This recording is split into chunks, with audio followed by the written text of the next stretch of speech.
নমস্কার, আমি মিলন স্যার পাল একাডেমি সেন্টারে তোমাদের সকলকে জানাই স্বাগত। আজকে ৯ জুনের এনটিপিসির যে ধরনের কোশ্চেনগুলি এসেছিল সেই কোশ্চেনগুলির দিকে আমরা একটু চোখ রাখব।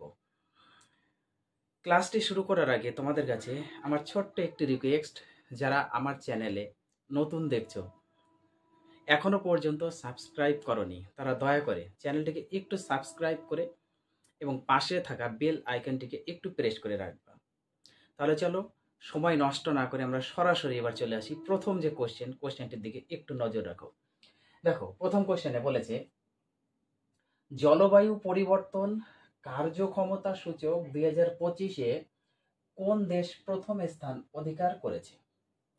কারেন্ট অ্যাফেয়ার্স, প্রথম কোশ্চেনটা হচ্ছে কারেন্ট অ্যাফেয়ার্সে কি বলেছে? জলবায়ু পরিবর্তন কার্যক্ষমতা সূচক 2025-এ কোন দেশ প্রথম স্থান অধিকার করেছে? সঠিক অ্যান্সার হবে তোমাদের ডেনমার্ক। ডেনমার্ক এই দেশ প্রথম স্থান অধিকার করেছে।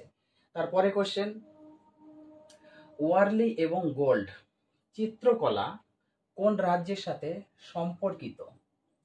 ওয়ারলি এবং গোল্ড চিত্রকলা কোন রাজ্যের সাথে সম্পর্কিত?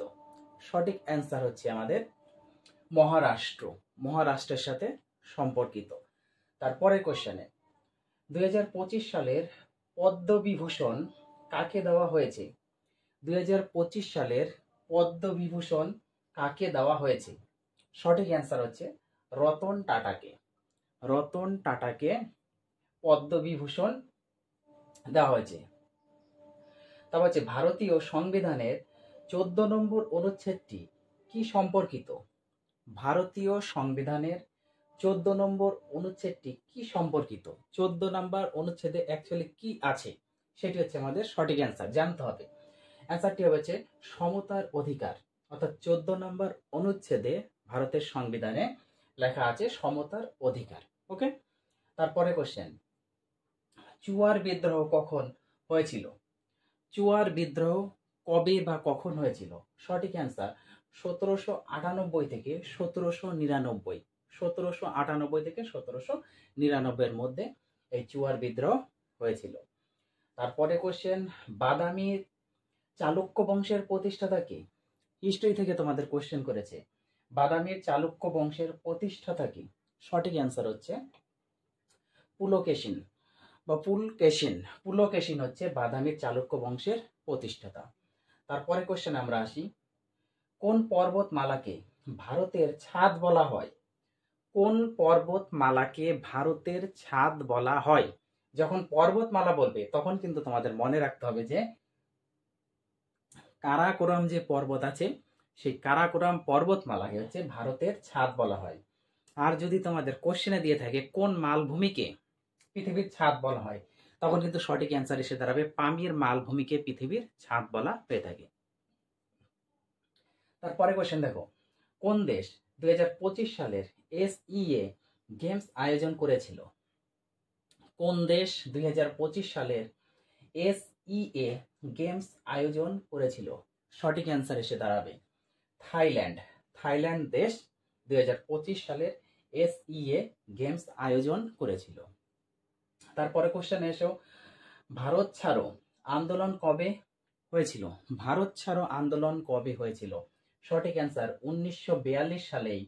1942 সালের 8ই আগস্ট। 1942 সালের 8ই আগস্ট ভারত ছাড়ো আন্দোলন হয়েছিল।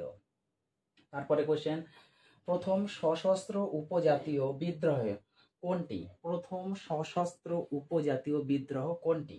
সঠিক অ্যান্সার হচ্ছে সাঁওতাল বিদ্রোহ। সাঁওতাল বিদ্রোহ হলো প্রথম সশস্ত্র উপজাতীয় বিদ্রোহ।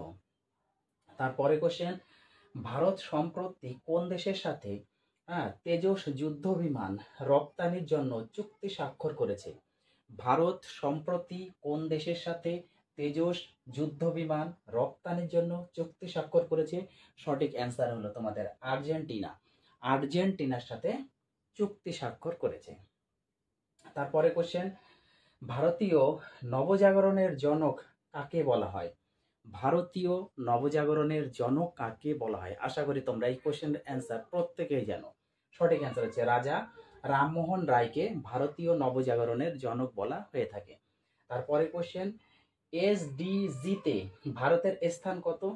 এসডিজিতে ভারতের স্থান 109, 109তম স্থান। তারপরে কোশ্চেন, 2025 সালে ইসরো কোন প্রধান মিশন চালু করেছে?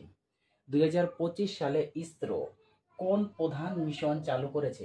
সঠিক অ্যান্সার এসে দাঁড়াবে গগনযান মানব মিশনের পরীক্ষা। গগনযান মানব মিশনের পরীক্ষা। ওকে, তারপরে question, Similipal Similipal tiger reserve কোন রাজ্যে অবস্থিত? শিমলিপাল টাইগার রিজার্ভ কোন রাজ্যে অবস্থিত? সঠিক অ্যান্সার হয়ে যাবে ওড়িশা। ওড়িশা রাজ্যে শিমলিপাল টাইগার রিজার্ভ অবস্থিত। তারপরে কোশ্চেন, ভারত ছাড়ো আন্দোলনের সময় সমান্তরাল সরকার কোথায় গঠিত হয়েছিল? ভারত ছাড়ো আন্দোলনের সময় সমান্তরাল সরকার কোথায় গঠিত হয়েছিল? সঠিক অ্যান্সার হচ্ছে মহারাষ্ট্র, মহারাষ্ট্রে। তারপরে কোশ্চেন, অশোকের শিলালিপিতে কোন লিপি ব্যবহার করা হয়েছিল? অশোকের শিলালিপিতে কোন লিপি ব্যবহার করা হয়েছিল? সঠিক অ্যান্সার ব্রাহ্মী লিপি। ব্রাহ্মী লিপি ব্যবহার করা হয়েছিল অশোকের শিলালিপিতে। তারপরে কোশ্চেন, 92 পারমাণবিক সংখ্যা বিশিষ্ট মৌলের নাম কি? তোমরা সকলেই জানো 92 পারমাণবিক সংখ্যা বিশিষ্ট যে মৌল সেটা হচ্ছে ইউরেনিয়াম। ওকে, ইউরেনিয়াম, সঠিক অ্যান্সার হচ্ছে ইউরেনিয়াম। তারপরে গিরনার হ্রদের পূর্ণ নির্মাণ কে করেছিলেন? গিরনার হ্রদের পূর্ণ নির্মাণ কে করেছিলেন? সঠিক অ্যান্সার হচ্ছে তোমাদের রুদ্রদমন প্রথম। রুদ্রদমন প্রথম গিরনার হ্রদের পূর্ণ নির্মাণ করেছিলেন। তারপরে কোশ্চেন, 71তম সংবিধান সংশোধনীতে 71তম সংবিধান সংশোধনীতে অষ্টম তপশিলের কোন ভাষা সংযুক্ত করা হয়েছিল? অষ্টম তপশিলের কোন ভাষা সংযুক্ত করা হয়েছিল? সঠিক অ্যান্সার হচ্ছে মণিপুরি। মণিপুরি যে ভাষা সেই ভাষা যুক্ত করা হয়েছিল। তারপরে কোশ্চেন দেখো কি বলেছে, ভরের জন্য ই সমান সমান এমসি ডিগ্রি। ই সমান সমান ভরের জন্য ই সমান সমান এমসি ডিগ্রি সূত্রটিকে দিয়েছিলেন। ই সমান সমান অনেক সময় তোমাদের এমসি স্কয়ার থাকতে পারে, কিন্তু সেখানে তোমাদের এমসি স্কয়ারের পরিবর্তে দিয়েছে এমসি ডিগ্রি সূত্রটিকে দিয়েছিলেন। অ্যান্সার হচ্ছে Albert Einstein. Albert Einstein. E সমান সমান এমসি স্কয়ারও যদি তোমাদের থাকে সেটিরও অ্যান্সার কিন্তু হয়ে যাবে অ্যালবার্ট আইনস্টাইন। ওকে, তারপরে কোশ্চেন, ব্লুটুথ প্রযুক্তি কিসের জন্য ব্যবহৃত হয়? ব্লুটুথ প্রযুক্তি কিসের জন্য ব্যবহৃত হয়? সঠিক অ্যান্সার ডেটা ট্রান্সফারের জন্য। ডেটা ট্রান্সফারের জন্য ব্লুটুথ প্রযুক্তি ব্যবহার করা হয়। তারপরে কোশ্চেন, ভারত ছাড়ো আন্দোলনের সাথে সম্পর্কিত ভারত ছাড়ো আন্দোলনের সাথে সম্পর্কিত কি? সঠিক অ্যান্সার হচ্ছে আগস্ট বিপ্লব। তোমাদের প্রত্যেকটি কোশ্চেনে 4টে করে অপশন ছিল, সেই 4টে অপশনের মধ্যে এই কোশ্চেনের সঠিক অ্যান্সার হচ্ছে আগস্ট বিপ্লব।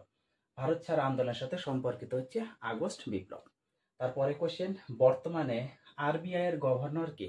বর্তমানের আরবিআই রিজার্ভ ব্যাংক অফ ইন্ডিয়ার গভর্নর সঞ্জয় মালহোত্রা। সঞ্জয় মালহোত্রা হচ্ছে বর্তমানে আরবিআই এর গভর্নর। ক্লাসটি যদি তোমাদের ভালো লেগে থাকে তাহলে অবশ্যই একটা লাইক করতে ভুলবে না এবং সুন্দরভাবে একটা কমেন্ট করতে কেউ ভুলবে না। তোমরা কন্টিনিউ দেখতে থাকো, আমি তোমাদের part by part continue update দিতে থাকবো। এই নিয়ে কারো কোথাও টেনশন করতে হবে না। তাহলে তোমরা ক্লাসগুলো একটু মনোযোগ দিয়ে দেখে যাও। যতগুলো আমি তোমাদের করিয়েছি প্রত্যেকটি কোশ্চেন একটু ভালোভাবে দেখে যাও। এর মধ্যে থেকে তোমরা কিছু কোশ্চেন কমন পাবে, 100% কমন পাবে। খালি একটু রিভাইজ তোমাদের দরকার, আদার্স আর কিচ্ছু করতে হবে না, শুধু একটু রিভাইজ দিয়ে যাও, তোমরা অনেক কোশ্চেন পাবে। তাহলে আজকের মতো এখানেই শেষ করছি, আবার দেখা হচ্ছে তোমাদের সাথে পরবর্তী পার্ট নিয়ে।